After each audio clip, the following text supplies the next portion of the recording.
কখন আপনার court case এক লাগাতার 10 থেকে 15 বছর চলতে পারে? ভালো করে শুনবেন।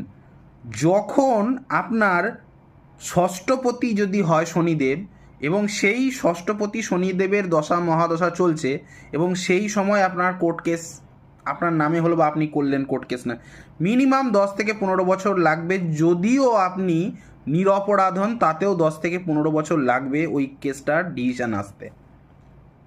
শনিবার দিন করলে তো আরও বিপদ কোর্ট কেস করলে। এবং আরেকটা কথা জেনে রাখবেন, যাদের ধরে নিন ষষ্ঠপতি শনি নয়, বাট শনির সঙ্গে ষষ্ঠ ভাবের কোনো সম্পর্ক আছে, শনি ষষ্ঠ লগ্ন, ভালো করে বুঝবেন, শনি সিক্স এবং লগ্নের সাথে সম্পর্কযুক্ত এবং সেই শনির দশা মহাদশা চলছে, শনির মহাদশা শনির অন্তর্দশা চলছে এবং আপনি কারোর নামে কোর্ট কেস করেছেন বা কেউ আপনার নামে করেছেন, আপনি যদি নির্দোষও হন, দোষী থাকলে তো আরও বেশি, নির্দোষ হলো 10 থেকে 15 বছর লম্বা চলবে কেস।